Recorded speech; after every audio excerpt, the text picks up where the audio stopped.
Alright, and we're back. So we're going to be doing these levels mission by mission, I guess, is how I'm going to plan on doing it. Unless I know it's a very, very, very short mission. Like, there's somewhere it's just you go to an area and you pick up an item, I'll do another one. But for the most part, I'm going to try and keep it mission to mission to keep it simple. And easier for editing, too. So, anyways. Man, I love this game. I still think it's... Now, I like 3 a lot, too. And I feel... Okay, I'm gonna spoil this right now. I'm dumb. Jack isn't Mar, he's just named Mar. If you know what I'm talking about, I'm dumb. I made that mistake in the last video. So... Or last series. So yeah, anyways. I still prefer this game over the third one. But the third one has a lot of cool shit in it, too. I think it's a really good series, nonetheless. Woo! Being a big hero sure makes you thirsty.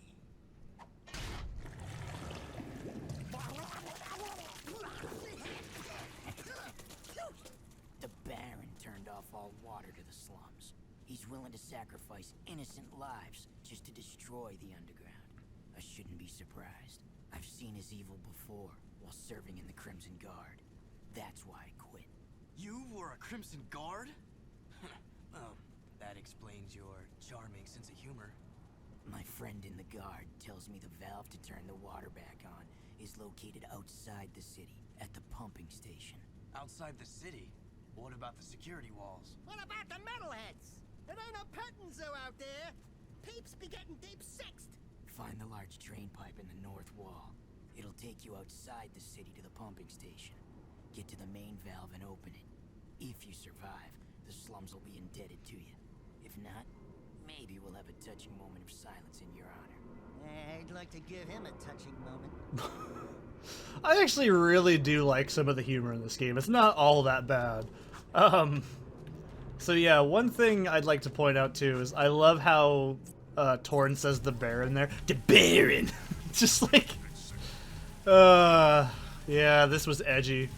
This was like the edgiest shit back in the day. It really was.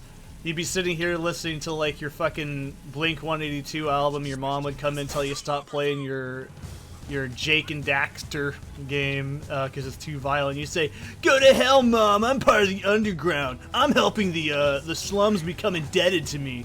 And then your mom would just walk out because she had no idea what the fuck you just told her. So, none of that ever happened to me, by the way. I love that. It's a really realistic situation, isn't it? No, Mom, I gotta be a hero to the underground. I'm Mike Metzger. I'm the king of the underground. Oh, fuck. So anyways, this is the water area that everybody who's played this game knows exactly why it's bullshit later on. This place is iffy. It's just way better to stay in the air rather than on those little pipes. Oh, fuck. I can't believe that hit me. That's bullshit. Oh, well. So this area, I've actually talked about this in a past video. I do know how to actually break the out-of-bounding in this area only. So, oh, by the way. No, it's the guy that's playing the game, you fucking racist. So you can see these things right here are the easiest, most common form of metalhead. They drop those skull gems, like I said in the last video. These actually despawn if you fuck around too long, so don't do that. They pretty much serve as a way of upgrading Darkjack. So, anyways. Alright, I'm going to explain this before I do anything. I can't do it right now, but if I go out in the water too far, we'll have a little security robot come up and say, "You are in a restricted area. If you're a Darkjack and you have the Dark Bomb," it's easier if you're a giant Darkjack, so it's way later in the game. If you do a Dark Bomb at the right time, like right when that fucking thing comes out of the water, you'll actually kill the security robot and actually be able to go into that area out there. There's nothing out there, it's all out of bounds shit that's just kind of broken. But, it's pretty cool. I mean, when I was a kid, I thought that was the coolest thing ever. I did that for hours. Man, I wanted to explore this fucking world, right? It was so cool to me back in the day. It's still cool now, because Jak 2 is a really... You know, I wish open world games took a nod from this design, because to me, I hate open world games as a concept because they almost always, and I mean almost always, have nothing to do. Like, by the way, when I was a kid, I thought there was like a secret world out here. And you're probably like, Seth, what are you doing? So remember how I said there was some cryptic shit in this game? Yep, that's the only one that's out there, by the way. There's no other orbs in those other windmills. If you go any further, you'll get killed. Oh yeah, where is it? Yeah, that thing right there in the water. It basically replaces the shark from the first game. So, yeah, I'd fucking spend hours just wandering around. I did that with GTA 3 as well. And, you know, this is no bullshit. I actually, so when I was a wee young lad, I'm only 28, but imagine me younger, right? See if I can do it. Can you swim under that? No, I gotta go around. There's some more metalheads that are actually pretty fucking tough. These assholes with these sticks are just awful. There's not really an advantage to killing them. I'd rather not try to fight them right now because they actually will fucking kill me. I'll show you what they do. So, see, they actually wind up really far away from you, and they have a ridiculous hitbox, and they actually will zap you. So it's not very fun. So, man, I love this game. I wish that open world games weren't that common, because now they're just so fucking common, but like, oh, I was thinking about GTA 3. So no bullshit, I actually traded in my copy of GTA 3, or sorry, my copy of Sarge's Heroes 2, Air Attack 2, and Army Men 3D for a copy of Grand Theft Auto 3 for the PS2, because this one kid said he'd trade me for it, and I said, okay. And I got GTA 3 out of it.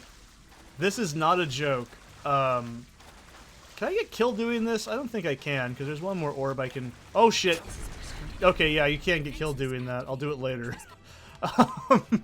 So, at the time, obviously I wasn't allowed to have M-rated games, but I could still play Mortal Kombat for some reason, because, to be fair, there is a pretty big difference.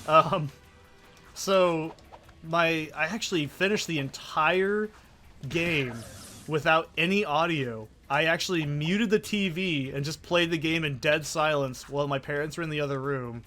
And they just thought I was just really quiet, I guess? I don't know. And I remember I actually 100%ed that game without a walkthrough. I did it all from fucking scratch. And I remember the one time I had the audio, I didn't mute it. And they heard the police siren noise. My dad goes, "What are you playing?" And I'm like, GTA 3? He's like, "You can't play that." Like, he just said it like really calmly. "You can't play that." And I was like, okay. I never touched it again until I was like 17. And fun story as well. My copy actually died, and I actually was really sad because I actually liked GTA 3. So this one crazy kid next door to me. This is like, it sounds completely horseshit, but it's all real. His mom, like, got him into a crazy Christian phase after he hung around the metalhead crazy kids like me, and she thought I was a bad influence, which I wasn't, by the way. He was just a lunatic. So, in his weird, ultra-religious, sudden life experiences, he decided to give me all of his, like, games, and so I told him I already have, like, most of these games, but he had a copy of Grand Theft Auto 3, and I said, "I'll take that if you don't want it," because if you don't want it, he's like, "Yeah, it's bad for my soul, man. I can't play that." And so I got 2 copies of GTA 3 for PS2. I still fucking have them. I have both of them, actually. It's fucking... And I obviously have a PC version on Steam, and by proxy I also got the Definitive Edition for free. But, god damn. You couldn't make shit like that up. This is how, like, crazy these times were. Oh, god. Ah, The Valve. Allow me.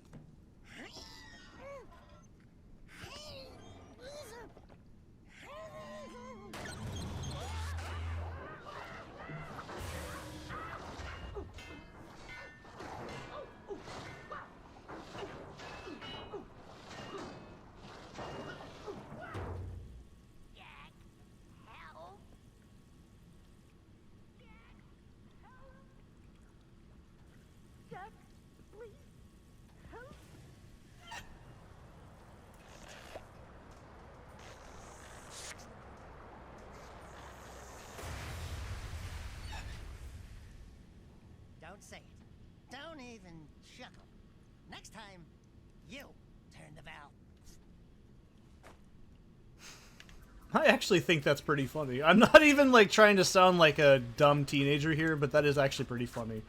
I'm gonna get that orb because I actually saw it in the cutscene. But yeah, man, times back then were crazy. You could just do shit like that because none of us had money. What do you think people traded in? Fucking porn and video games, right? I wish I was kidding, but I'm not. So, I'm kind of actually happy to have Dark Jack right now because I can kill all these metalheads really fucking super easy. See, look at that. Oh, fuck. The hitbox lingers on that attack. It's absolutely... Back to the city.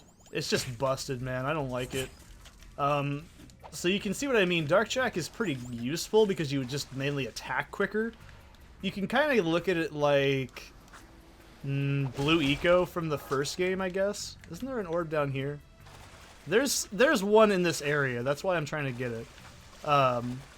There we go. That should be all the secondary orbs in this area. I think there's one more, maybe. Yeah, it's over here in the corner. But dude, I got like so much weird shit just from trading people back in the day. And okay, I'm not gonna go to jail for this. Stop bugging me, Daxter. God damn it. So when I was in 5th grade, I by the way, like I said, I could this is theoretically shit that is copyright infringement. I'm very well aware of it. But so when I was no, that's all the orbs. I got them all. So when I was 15, actually not 15, I must have been like 12. I copied my copy of SimCity 3000 and just gave kids copies of it at school. Yeah, I know. I basically did what is essentially copyright material. Let's go talk to Torn. Oh my god, Daxter, I'll do it. Hold on to your tits. But we're gonna do one more thing because I believe it unlocks one extra goodie we can get too from the new Oracle in this game. But yeah, I gave out copies of SimCity 3000 on a blank CDR with like felt tip marker. And I did the same thing with paper airplanes. I hustled paper airplanes for kids. We sold them for 25 cents. Dude, I was a smart kid. That's why I'm a smart adult, right? But, so, yeah, man. Back in the day, before the internet and, you know, shit like NFTs and everything, I guess trading cards was another common thing people would trade for. Like, fucking, you got any Charbanders? You got any Dark Magician girls? That was icky. Nobody liked Dark Magician Girl back then. They liked Dark Magician because he was a man. So, we're going to do one thing before we go back to Torn, and you can see it's on the map. It's my favorite thing in the entire game. It really is. I'm being sarcastic, by the way. I know it's hard to tell with me. This looks familiar.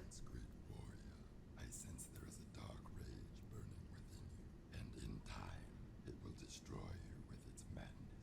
Only the last power of the precursors can save you. Destroy my enemies, those creatures you call the Metalheads. Bring me 25 of their skull gems, and I will teach you how to control these powers. I don't even know how many I have. Summon your dark power! I better go inside here because if you do that in public, Not have enough skull gems. Come back when you have collected more. I've never heard that line of dialogue. But yeah, this is actually just like the tutorial of how to actually use Dark Jack, and I love all the animations that are different. Like, Daxter gets different, like, animations depending on, like, everything going on. And I forgot to mention, I really enjoy how it feels like they're actually friends in this game. Like, I like the ability that Jack can communicate because it adds so much more depth. And it also really fleshes out their dynamic, and I actually think Jack and Daxter are pretty solid characters in their own right. But, yeah, I'm gonna just park the car here, and I'll see you guys in the next one. Don't copy that floppy, okay?